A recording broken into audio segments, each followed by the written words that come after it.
Good evening. Welcome to the September 26th regularly scheduled Valley View School Board meeting. I would ask that you silence your cell phones, rise and join us in the Pledge of Allegiance, led by Member Burris. To the flag of the United States of America, and to the republic for which it stands, one nation, under God, indivisible, with liberty and justice for all.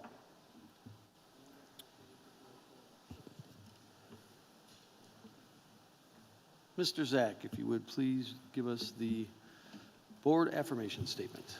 Our mission is to empower every learner to be college, career, and life ready, and to develop, grow, and achieve as a productive citizen. Thank you. Ms. Kinder, the agenda. Yes, President Quigley, I'd like to ask the board to approve the agenda as presented. Is there a motion? So moved. Motion and seconded. All those in favor say aye. Opposed, same sign. The ayes have it. Moving down the agenda, student and staff recognition. Ms. Kinder. Yes, tonight for our staff spotlight, we'd like to spend a few minutes with sixth grade ESL language arts teacher at A. Vito Martinez Middle School, Ms. Margaret Perez. As a former EL herself, she is now charged with the instruction of English as a second language to our English learners. And as a fun fact, we have more than 61 languages in addition to English spoken at homes in Valley View School District. So pretty awesome thing that we celebrate. So Mrs. Perez.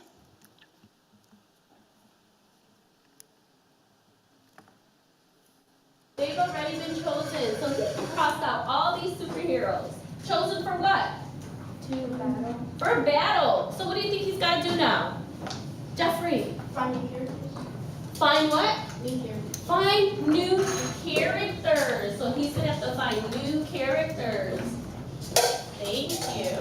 All right, so he'll have to find new characters. And we're going to see at the end of this story what characters he's going to come up with. The conversation was about superheroes, which middle school students know all about. Do they even realize they were learning about character development in literature while they were talking about superheroes?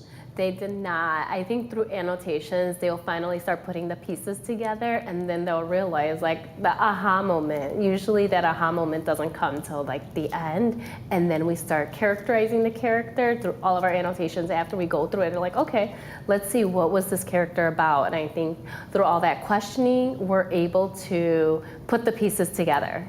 Where is the setting? Where is their setting? Ian. Cornell's house. Cornell's house. Very good. You got a chip?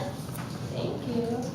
So everyone should be grabbing their pencil or their pen, okay? And you should be grabbing Cornell's house, by Cornell's house corner. And in the margin, we are gonna write setting. Setting. This is the setting, and a setting is what? What's the setting? Cornell's house. Cornell's house. Aileen, what is that? Yes, where it's taking place. I became a teacher because of many reasons. I have my own favorite teacher when I was a kid. I remember somebody who did not just teach me, but somebody who influenced me in my choices, somebody I could rely on, somebody I could trust on. I wanted to be able to help students, you know, how that teacher helped me make learning fun, make learning engaging. I mean, I've done early childhood for so many years that I think sixth grade is like my place. What are things you do within the classroom to support your students' language acquisition? As we are going ahead and we read the material, I like to provide them with a lot of visuals, just like I did today.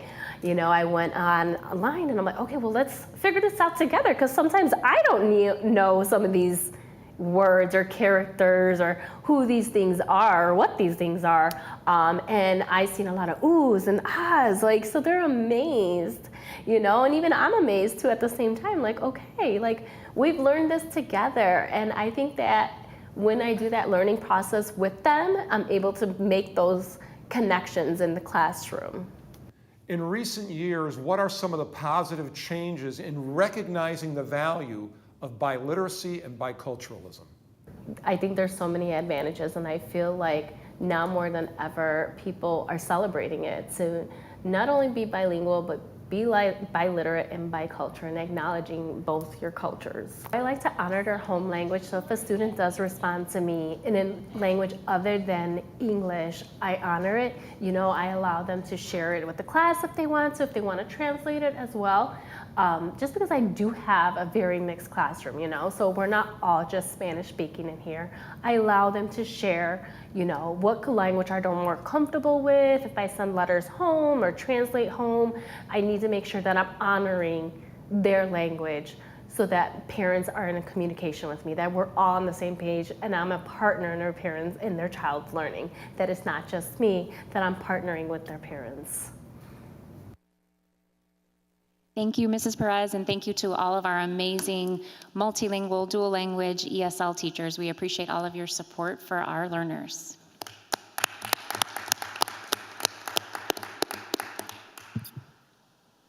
Moving down the agenda, consent agenda items. Ms. Kinder. Yes, we have Refunds have been budgeted at 11.2 million, and those dollars will eventually fade from the budget. Expenditure highlights, salaries account for 60% of this budget, making up over $180 million. Our second largest expenditure is benefits at $34.5 million, which equates to about 16% of the operating budget. Together, they equal about 76% of total expenditures. We have a new warehouse, and that lease is at $370,000. And our transportation fund, which we're excited about, will support a new electric bus as soon as that's delivered. And that transportation fund also supports about 193 buses in our fleet. So I worked with some of the Ed Services team, leadership team, on what else does this budget do? It supports education. It supports our teachers. It supports our learners. And we titled it Unfinished Learning. So I just wanted to highlight some of these support services that we have in place for our students and our staff. $5.7 million of the budget has been allocated for 47 intervention and enrichment coordinators, otherwise known as IECs. $1.3 million for 13 reading recovery specialists. $1.4 million for learning environment coordinators. And we also have $8 million in the budget allocated to provide programming for our out-of-district special ed students. Also for our Career Ready programs, we're going to be putting in a new hydraulic roof at Romeoville High School for its auto shop. In addition, we've allocated dollars to help our Career Ready students that might be interested in learning how to frame a house or to put plumbing in or different things or tasks like that that we've put in place for that program. The district has also allocated an additional $100,000 for funds for various community outreach programs.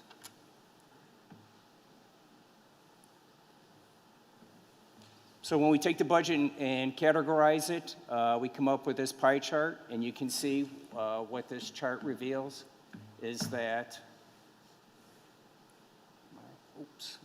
76% of the budget is on salaries and benefits, and that's not unusual for a school district. 72% of our dollars come from local funds. And this chart reveals that due to the way the state funding model is put together, the district has to rely on local sources for revenue. So this is a nice summary chart. If anybody wanted to just look at the budget and get a great snapshot of what's happening, you can see our estimated beginning fund balances. These numbers were updated this morning because we're finalizing our audit and getting closer to what those numbers are going to be.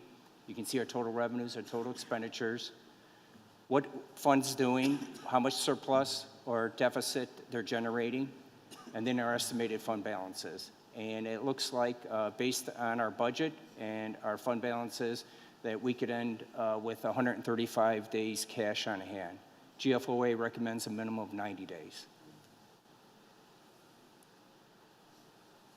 This is our fund balances by fund. And if you look at the total to the right, the yellow is the beginning fund balance and the orange is the ending fund balance. And you can see that it's going down. The primary reason for that is that $6.2 million that we're using to fund the RC Hill project, we're using fund balance to do that. So we're transferring out to use those dollars. I call it deficit by design, that we're purposely doing that for a capital project, which is reasonable. This is a 10-year fund balance history.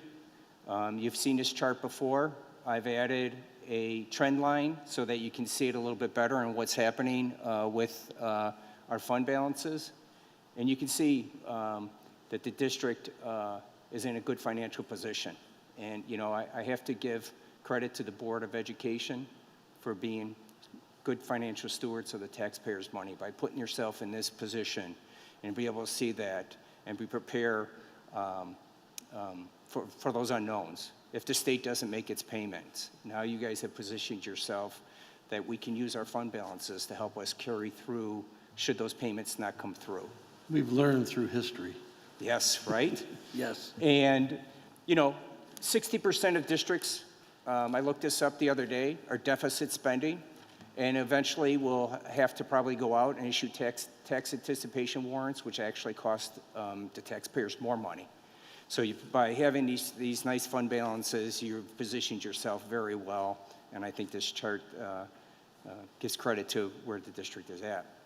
But all these numbers don't mean anything unless we can relate them to students and learning. And so this next chart I put together talks about learning and support. And what I did is organize the budget into these different categories, and you can see where we focus our dollars. It's where learning and instruction take top priority at Valley View School District. As I said, the previous numbers, revenues, expenditures don't mean much without a relationship to learners, our families, and our staff. So every budget decision we make is tied to educational and support needs and outcomes and making our district more effective in our mission to support every learner every day.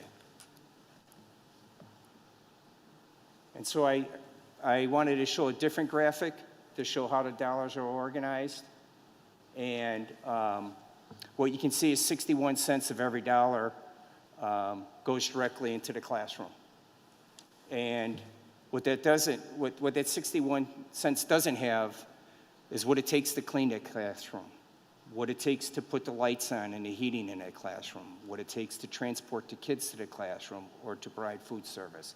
These are dollars spent directly right into the classroom, and you can see that the money is well spent and prioritized for our district. So I want to end with an analogy. I wanted to use an orchestra because I think in orchestra everybody has a role and everybody plays an instrument, and you all have to come together to do that. And so my analogy is this. To make beautiful music, an orchestra must play together in both unison and harmony. A school district must educate together with each person, each instrument contributing its part. We understand the challenges we have and accepted it as educators to prepare our learners for a future that lies ahead, to awaken our students' curiosity, and to help our children discover their potential, and to guide our pupils to a path of their own. We also have another challenge, and that's to do those things in a manner that is fiscally responsible to our community.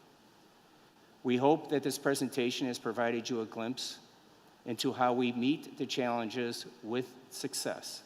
Despite the ever-rising costs and our challenges in our economy, Valley View School District 365 has demonstrated outstanding financial practices.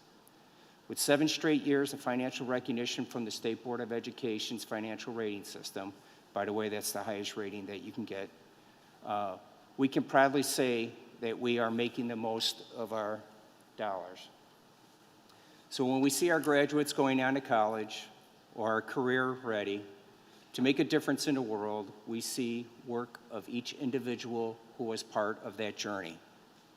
We see the educator, the support personnel, which is the custodian, the secretary, the bus driver, and the leaders who have made a difference in a young person's life, and we hear beautiful music. Thank you. I just want to, can I just thank Oh, sure. a couple, I'm sorry, I'm almost done. Sorry. I just want to thank the Board of Education for their guidance and their support in helping me prepare this budget. Superintendent Kinder for her leadership and our hours of discussion on this budget, but also the senior leadership team for helping me put together these talking points and understand exactly what the budget is. And also, I'd like to thank our new finance director, Lindsay Janata, for compiling numbers and putting them together and putting them into a legal document.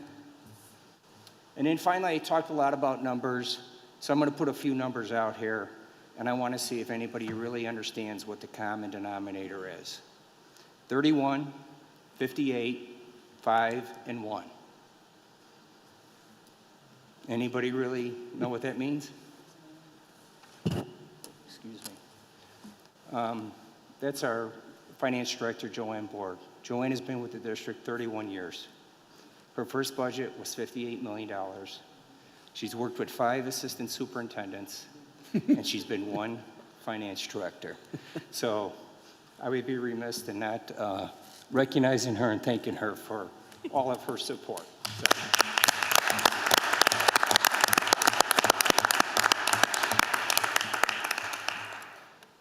She doesn't like attention drawn to herself. To get her to know. the stage, you'd have to bring it down a team of Clydesdales. Superintendent Kinder reminded me of that, but I still wanted to move forward with it, so. John, thank you. So, from the board, any questions? Any questions from staff or comments from staff? Any questions from the public on this issue? Seeing none, hearing none, a motion to adjourn this hearing and go back to regular session would be in order. So moved. Motion by... Second. Seconded by Mr. Paduras. If there's no further comment, a roll call vote, please. Member Campbell? Yes. Member Peril? Yes. Member Badouris? Yes. Secretary Sikora? Yes. Vice President Zach? Yes. And President Quigley? Yes. Down the agenda, 10.4, Mr. Renich, if you would please.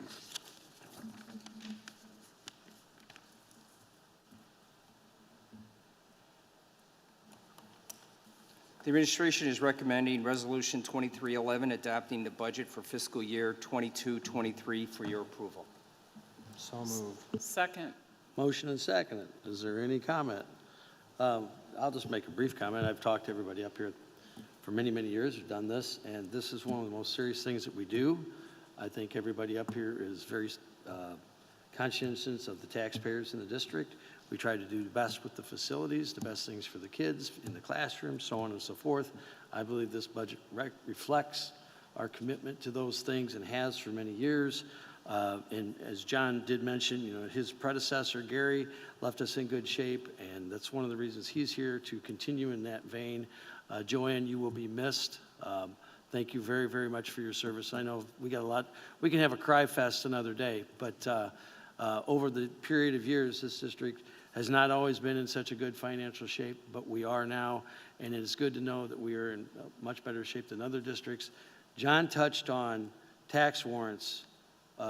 We have loaned money to other districts because we're making more money than we could in investments.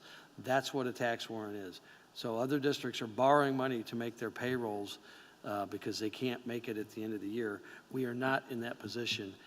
We have had to deficit spend over past years, but we're just drawing down from our reserves, not borrowing money from other places. So kudos to all involved.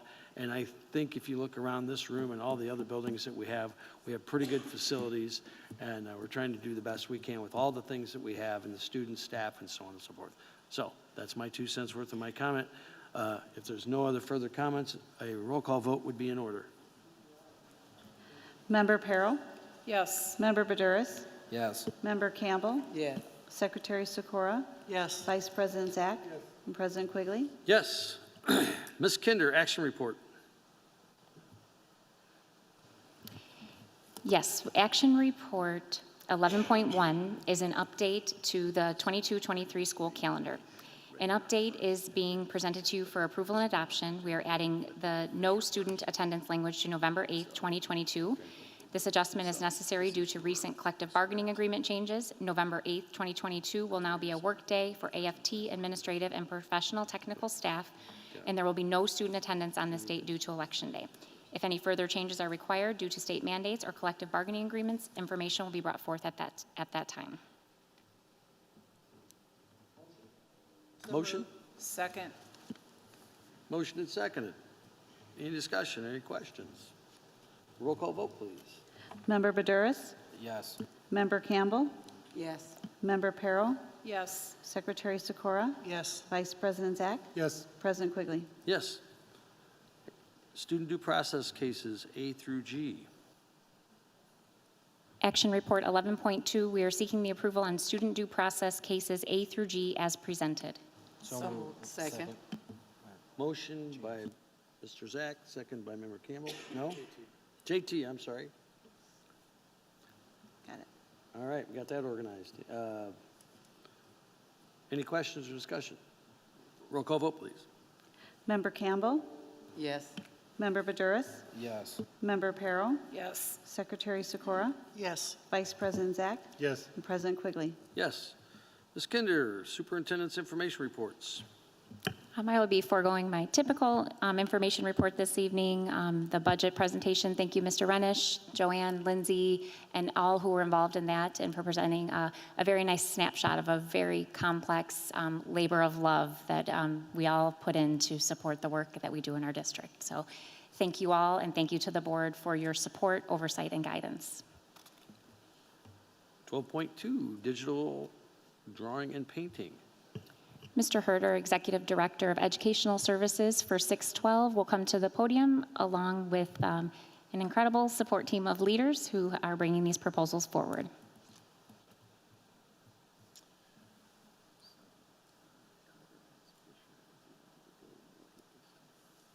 Thank you, Superintendent Kinder.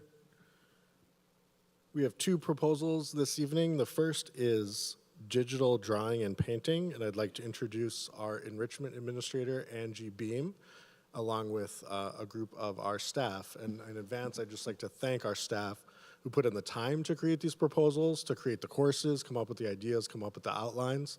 And of course, we're available for any questions this evening as well. Okay, good evening, board members, senior leadership, staff, students, and community members. Our Fine Arts Department is pleased to bring forward to you information tonight for a new course proposal for digital drawing and painting. A majority of art-based careers have now shifted from traditional mediums to digital formats, and as a result, digital fine artists now have more outlets for monetizing digital art. Valley View can take advantage of this evolution by offering a course that bridges the gap between traditional art making and digital drawing and painting making. Digital drawing and painting aims to give students an understanding of art making in a digital format while still exploring the concepts and skills emphasized in the traditional art curriculum. Implementing a digital drawing and painting course would help foster career pathways and career readiness for students, and would help VVSD remain competitive with other districts in the area with programs that all offer digital drawing and painting classes. Digital drawing and painting is a rigorous art course designed to teach concepts of creating art in a digital workspace. The class will expand on artistic concepts and techniques while emphasizing technology skills necessary for utilizing programs to create digital art. Students will create and design artwork that incorporates advanced artistic concepts, including but not limited to independent thinking, self-awareness, self-reflection, portfolio development, stylistic exploration, written critiques, and artistic statements. The staff that came with me to present this course and support it tonight, we have our department chair from Romeoville High School, Rick Rujewitz, and he couldn't be with us tonight, but Adam Thoss was a big advocate of this work and of drafting everything for this course, so we can certainly take any questions if anyone has any at this time. I have a quick question. Does some of this, actually I have a friend whose wife does this for a living and has for a long time, but she was on the cutting edge of it. Does some of this dovetail into some of the architectural drawing classes and so on and so forth at high school level? Are you asking about CTE classes that we offer that touch on? Oh, into architecture? I mean, if some of the software you're using, that kind of thing, if somebody's doing this, will they be able to do that? Will they kind of work together? I'm just kind of curious. Sure. I don't know who has the answer. The reason I'm asking is my son, who's a graduate of BHS, is now in architecture school at Arizona State, but he never took an art class at BHS. He only took the architectural classes. So he's learned in his college career to do this stuff. So I'm just curious. It certainly does, as far as not as much the software. We are using different software for the two different classes, but every teacher that has ever taught engineering or drafting has always said that drawing is so important for every single student to take, so it being digital is only going to help. Great, thank you. Other questions? Anybody else have any questions? If not, thank you.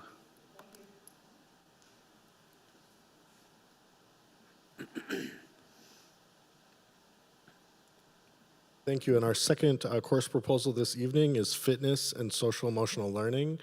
And Andrea Heil from Bolingbrook High School is here to discuss that course.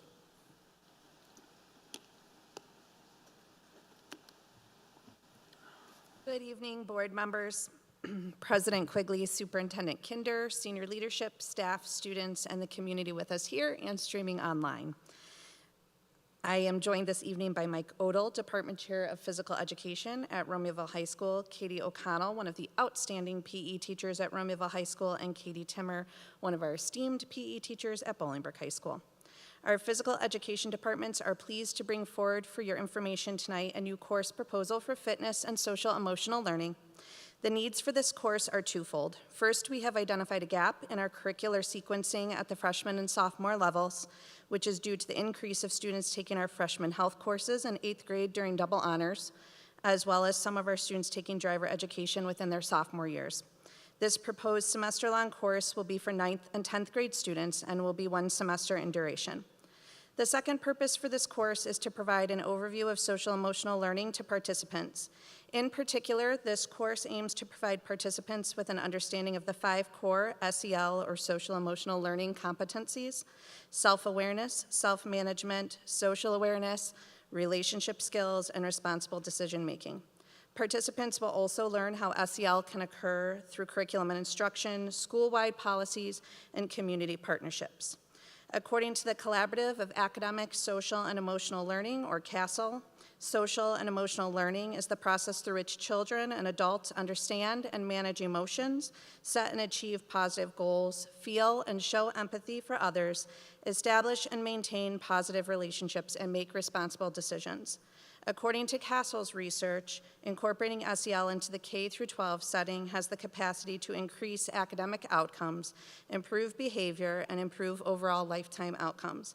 Our departments feel the content mastered in this course will positively impact our students cross-curricularly and in their post-secondary lives. This course will provide an environment for student input and involvement in a variety of non-traditional physical education activities in a non-traditional physical education setting. Traditionally, physical education is taught in large spaces with up to 7 sections of 40 students per class in one space, such as a gym or a field house. We have found through student surveys in 2019 and informal feedback that this traditional environment is overwhelming for many of our students who are experiencing high levels of school anxiety. This course's content will allow for alternate locations for many of the units, creating a smaller environment for students who want to learn how to cope with stress through physical fitness. Additionally, this course can serve as a springboard to students being exposed to content that may engage them in our junior and senior health electives, mental health, and health careers, both of which provide clear college and career pathways for our students. The Fitness and Social Emotional Learning course focuses on social emotional strategies, fitness concepts, individual and dual sports, and fitness knowledge that promote lifelong health and wellness. This course is structured to develop students' understanding of healthy living and the benefits of mental health, education, and efficacy. This includes an individualized, student-focused approach to non-traditional activities to help reach an optimal, healthy lifestyle. Potential units include team building, social emotional learning concepts and practice, cardiovascular activities, yoga, Pilates, individual dual sports, and CPR training. Students will still participate in fitness days in accordance with our district's fitness-based curriculums, but the course will focus on endurance heart rate or the lower end of the training zone rather than the fat-burning zone. This will provide an understanding of stress-reducing techniques which can be used lifelong to prevent health concerns such as stroke, high blood pressure, and heart attack. At this time, I would like to reintroduce Mike Odell, Katie Timmer, and Katie O'Connell. Not with us this evening are Danielle Montalbano and Luis Gill, who also worked tirelessly to create this course. If you have any questions at this time, we would be happy to answer them. Anyone have any questions? I have a question. Will this require more teachers? It should not, no. Students would be replacing a traditional PE 9 or 10 course and taking this course in lieu of those traditional PE classes that we've always offered. Okay, I wasn't against having more PE teachers. But I just wondered if the Yeah, shift would. it shouldn't. It would be a replacement for those credits they typically accrue in the traditional classes. Okay. That's great. Anyone else? Any comments or questions? You have a couple weeks to take a look at this, right? You're going to bring this back for final action? Yep. One quick question. Oh, we have a question. Is it going to be a yoga class? I'm sorry, what was There's that? going to be a yoga class? Will there be a Google class? Yoga. Oh, a yoga it's in class. there. I'm like a Yoga's Google in class. There will be a unit within it that focuses on Pilates and yoga. My son took it in college, 2 semesters. You could probably benefit from that. I'm just saying. Anyone else? All right. Thank you. Thank you. Thank you all for being here. Yep. Appreciate your time. Job descriptions. Ms. Kinder. I will take Oh. 12.4. Ms. In Nash. partnership with Mr. Keith Lacomiak, the Director of Printing Services, we have completed a comprehensive review of all job descriptions within the Printing Services Department. We've looked at the current job titles that are currently associated with the department, in addition to an assessment of and current assessment of the functions within the department and needs for the future, which have driven that comprehensive review. Attached, you have 2 new and 5 existing job descriptions for current and previous roles within the Department of Printing Services, along with the anticipated restructuring of the department potentially in the future. Any changes in allocations would be considered within the existing budget. So again, we are attaching these job descriptions for review, and we will be seeking approval at the October 17th board meeting on the following 7 descriptions. You have 2 weeks. Take a look, see if there's anything in there. Just like corporate America, we periodically review our things to see, are you doing what your job description says? If not, let's bring those things into alignment. It helps in recruiting. It helps in retainment and lots of other things. So thanks for doing that. And I'm sure we have scads of different job position titles across the board. So. Oh yes, this is just the beginning. Moving on the agenda. 13.1 is hearing to consider district decision to restrict access to school property, events, meetings pursuant to school code and board policy for J. Fisher. I need a motion to go into a temporary hearing. So moved. Second. Motion and seconded. Need a roll call vote? Member Perro? Yes. Member Campbell? Yes. Member Badouris? Yes. Secretary Sikora? Yes. Vice President Zach? Yes. President Quigley? Yes. At this time, Ms. Kinder, No. oh, wait, hold. Make sure I'm doing this. We've never done one of these, so.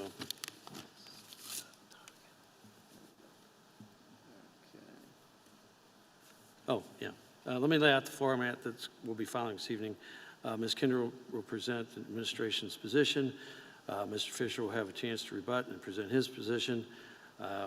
We anticipate each side should spend no more than 10 to 15 minutes on this.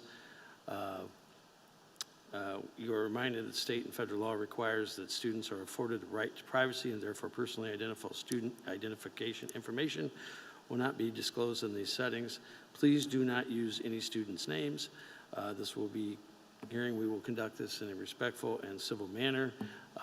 We will afford the same respect we expect from you. After each side is given the position, the board will vote whether to affirm the administration's position. In order to save time and handle this efficiently, it should be noted that Mr. Fisher has had the opportunity to review videos and documents, and the board has had the opportunity to do the same. This is not, isn't that correct, Ms. Kinder? Afforded the opportunity to view video and offered the opportunity to view statements. Correct. Correct. Thank you. So we have a motion. No, it's Ms. Kinder. Do we have to do a roll call vote? Nope. Okay. Ms. Kinder, if you would, please, make your presentation. Yes, thank you, Mr. President Quigley. Valley View School District expects mutual respect, civility, and orderly conduct among all individuals on school property or at a school event. Restricting access of an individual on VVSD property is a last resort measure that the district takes when the conduct of an individual rises to a significant level of disruption or concern for student or staff safety. Of the countless student, staff, parent, or community member concerns that come to my attention, the restriction of access on VVSD property for Mr. James Fisher is one of the few that I feel rises to the level of restriction as a result of his intimidating and threatening behavior towards students in disregard for the directives of school security staff. Our students should not be subject to this type of behavior from an adult visitor who chooses to behave in this unacceptable manner on our school property. We take our responsibility of providing a safe school environment with the greatest level of importance. Board Policy 830 is very clear that no person on school property or at a school event shall injure, threaten, harass, or intimidate a staff member, school board member, sports official, coach, or any other person. Board Policy 840 provides that any individual, including an adult, who behaves in a disruptive manner during any school event or meeting may be subject to being denied admission to school events or meetings for up to 1 calendar year.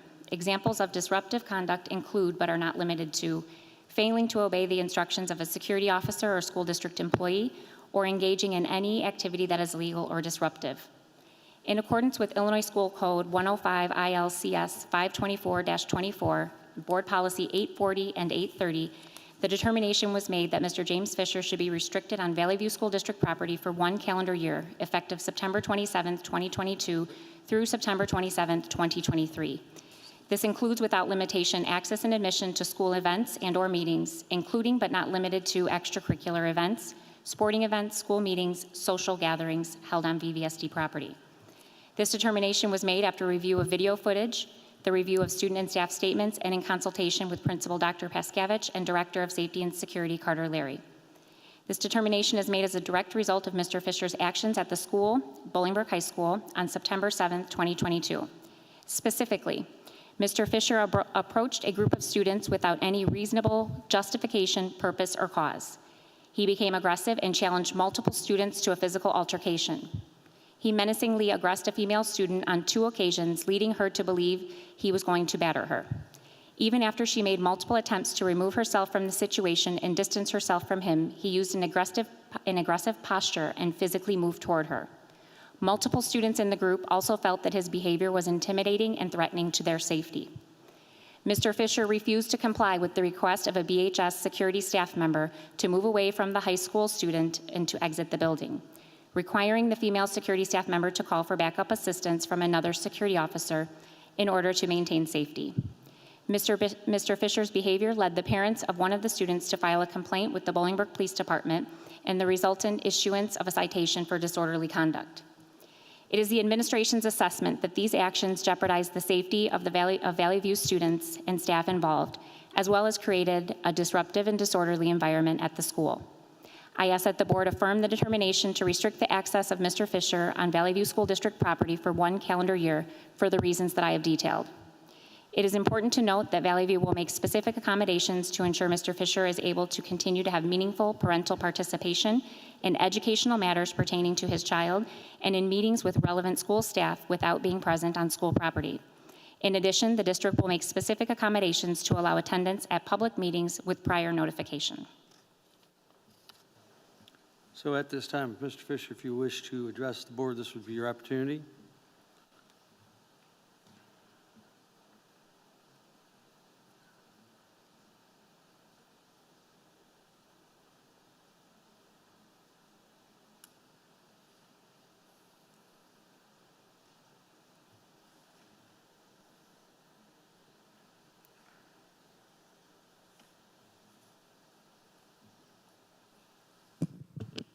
Please proceed.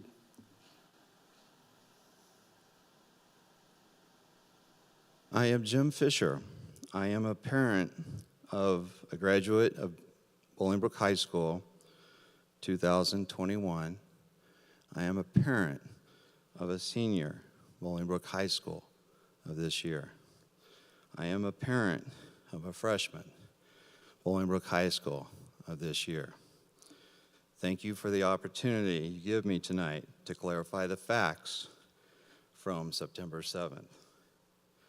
I did get a chance to see the video with Director Carter Larry.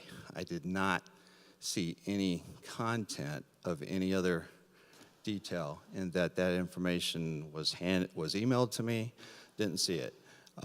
It was provided to me during this meeting today, so I have no time to review that. I'm going to talk about the video because I saw the video. I know you can't show it because it shows students. As an adult entered the main gym entrance hallway to the Bolingbrook High School from the gym through the north gym doors. The adult walked a straight line toward the far northeast exterior exit door. When the adult made it halfway through the hall, the following occurred to the left of the adult. A student grabbed a second student and pushed the student toward the ground in the direction of the north exit doors. The student who was pushed struggled to stay on their feet, avoiding falling to the ground. Note that there were a few students standing next to the first two students watching the student grab and push the second student. When the adult made it 3/4 the way to the exterior exit door, the adult stopped, turned 120 degrees to the left, and walked over to the students. The adult spoke to the students for a short time. The students eventually walked away out of the camera view toward the west. The adult exited the main entrance hallway through a north exterior door. The critical point, I think, in this event was the 2 seconds that took place between the time the adult parent noticed the student grabbing and pushing the other student to the ground. During that time, there must have been 1,000 points that went through that adult's mind. Here are a few points I'd like to raise out of that 1,000 points. The adult was the only parent known to be in space. One student was physically aggressive to another student. If the parent left the space, there would be a high risk that the incident could have escalated by either student or expand to the third student that was adjacent to those two students. The practice of grabbing another student and attempting to throw a student to the ground in a major entranceway, I assume, should be against school policy. Net result of the situation is that no further direct contact from one student to another took place. The students walked away freely from the area in question. It is my opinion that a person of unbiased sound mind who reviews this video would confirm what I just stated as the facts of the event. The message in the letter provided to me on September about this story had a very different story that was more like a scene from the Brad Pitt movie Fight Club. That is so far from what happened. An evil adult rushed the student group. Well, and you gave the details, so I'm not going to go from there. Between myself and the superintendent, we are at a false dichotomy. On one hand, the event was a scene from Brad Pitt Fight Club. On the other hand, a parent tried to ensure highly trafficked space was safe for all students, parents, senior adults, and children that may pass through. My effort to raise my kids had me volunteer and help the school in many ways. Some examples are chaperoning a trip to Cedar Rapids, pulling the Jane Addams band trailer multiple years, volunteering for band trips, volunteering to work at the football concession stand. These are just a few examples. I have no desire in my bones to attack or be mean to any students. I have 2 currently attending the district. On September 7, I was the adult in the room, and I acted accordingly to promote the safety of all students in the corridor. Honor the Raiders. Wherever you go, let me get it right. Wherever you are, wherever you go, honor the Raiders. If a student from your school lays a hand on another student, is that okay? Honor the Raiders.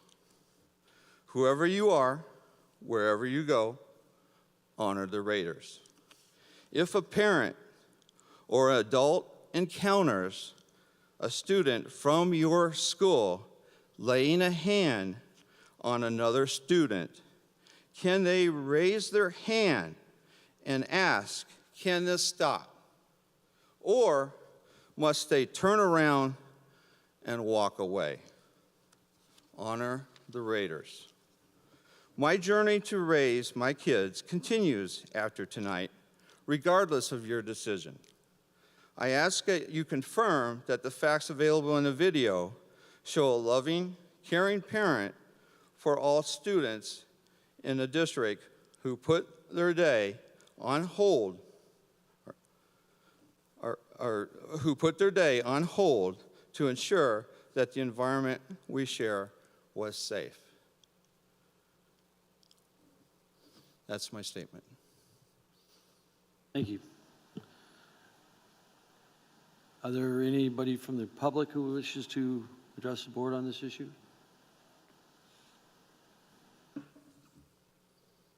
Sir, please come down and state your name and if you wish to address the board.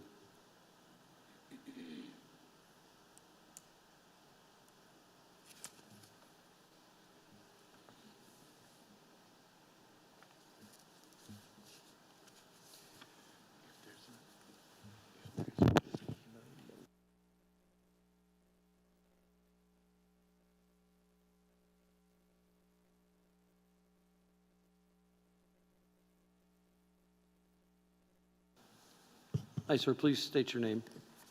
My name is Gaur Singh, and I live at 555 Barker Drive, Bolingbroke. And Mr. Jim Fisher is my neighbor, and we are together there from the last 16 plus years. I know his kids, and I know his family. He's a very upright person, and he has given good values to his son. And I don't know that, but 2 sons. His eldest son, Gavin, I work with him on different gardening projects, and I find him very, very responsible and honest person. I'm 77 years of age. My grandson also is in the system. My nephew is principal of one of your schools. So I know the school system. Maybe I'm from last century, and it's difficult for me to comprehend. I would have told him you're irresponsible if kids are fighting and you said nothing. I haven't seen him touching any one of his kids ever. And I'm talking 16 years. So if somebody, maybe it's wrong, technically it's wrong, it's possible. But the penalty you are putting in place, you are kind of also hurting a child. What we are doing here? Are we going to protect the people who are, who try to see their faces stronger than other guys? And penalizing an innocent child by not having his father when he's practicing and doing those things, I think penalty is too harsh. If you could modify, please modify it. Because see, I have, not many rights. Only right is to say you what I feel, and honestly I feel. And I think one of the things which I learned from my convent education is kindness. Kindness and harsh, they're two opposite things. So let's not be harsh and try to understand this gentleman was trying to do what he thought is right. It could have been correct, technically I can agree with that. I'm not saying you guys are wrong. But at the same time, the penalty what you're putting in is very harsh, right opposite to what you are supposed to teach your children. Thank you very much. Thank you for your comment, sir. Is there any motion to go into closed session on this from anybody up here? Seeing none, moving down the agenda. Is there a motion to affirm the district administration's recommendation to restrict the access to school property of Mr. Fisher to events and meetings pursuant to school code and board of policy? So moved. We have a motion? Second. And we have a second. If there's no discussion, roll call vote would be in order. Member Baduris? Yes. Member Campbell? Yes. Member Perro? Yes. Secretary Sikora? Yes. Vice President Zach? Yes. President Quigley? Yes.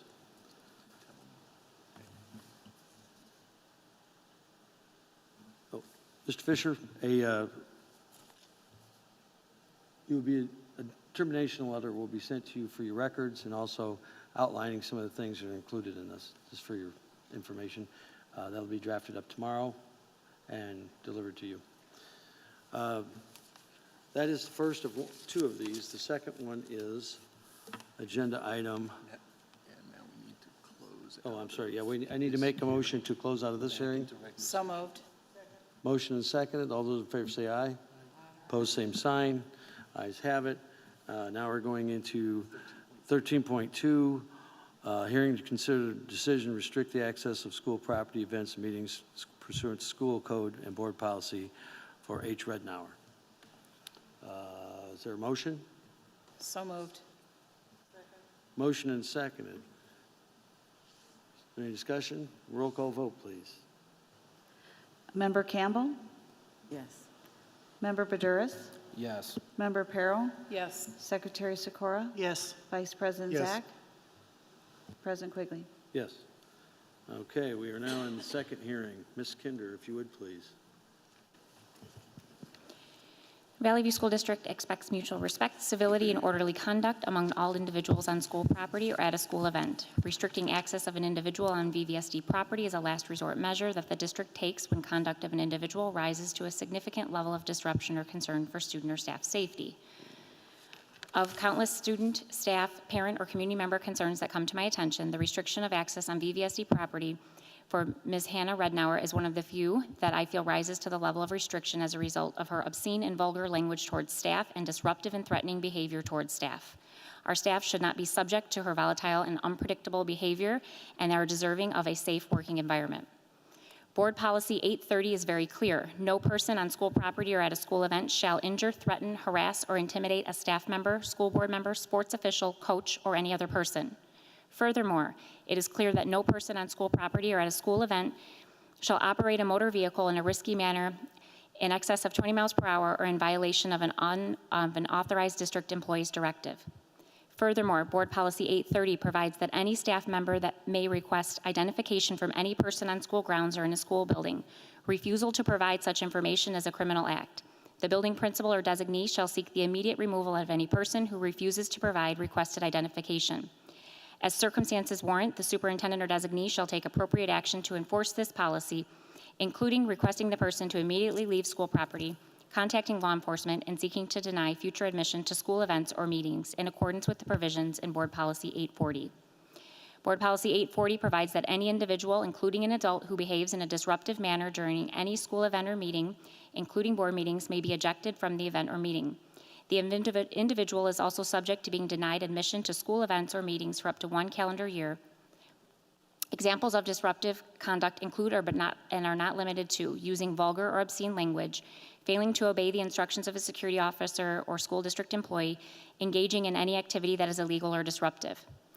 In accordance with Illinois School Code I-105 ILCS 524-24 and Board Policy 840 and 830, the determination was made that Ms. Hannah Rednauer should be restricted on the property of Robert C. Hill Elementary School, located at 616 Dahlhart Avenue in Romeoville, Illinois, for the remainder of the 22-23 school year.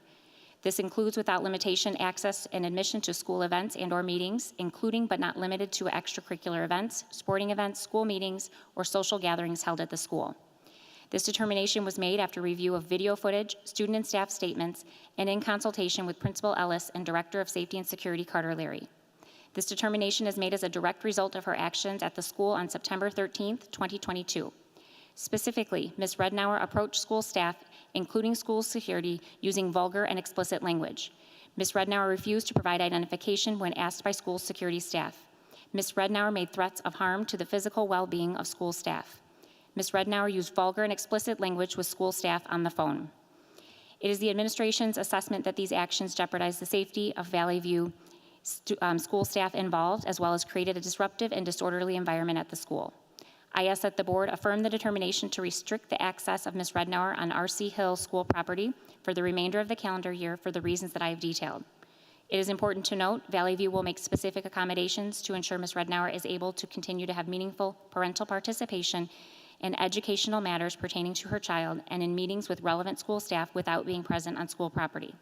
In addition, the district will make specific accommodations to allow attendance at public meetings with prior notification. Ms. Rednauer, if you are present or your representative, please come forth. And if you would like to make a comment, this is your opportunity. Going once, going twice, 3 times. Apparently she is not here. Is there anybody from the public who wishes to address this issue? Going once, going twice, 3 times. All right. Is there any need for a motion to go into executive session by anyone up here? All right. We'll continue down. Is there a motion to affirm the district administration's decision recommendation to restrict the access to school property events meetings pursuant to the school code board policy for H. Rednauer? So moved. Second. We have a motion, we have a second. Is there any discussion? Roll call vote, please. Member Campbell? Yes. Member Perro? Yes. Member Badouris? Yes. Secretary Sikora? Yes. Vice President Zach? Yes. President Quigley? Yes, and the motion passes. Need a motion now to close public hearing, go back into regular session. So moved. Motion and seconded. All those in favor say aye. Aye. Opposed, same sign. Ms. Rednauer, please be advised that a determination letter will be sent to you for your records. Thank you very much. Back to the regularly scheduled program. Item number 14, and I can assure you folks, there's nobody up here that gets any pleasure doing anything like this. Just saying that for myself, and I'm kind of guessing that everybody feels the same way. Legal Services Report. No report. AFT Report. Seeing none. Valley View Council Report. Ditto. Valley View Office Personnel Council Report. Any old business before the board? Any new business before the board? As always, Freedom of Information Act requests will be provided by Mr. Blaney and are available on our website. He is our FOI officer. If you have questions or comments, talk to him. Any announcements by the board? Mr. Zach was quick to the button. I have one announcement.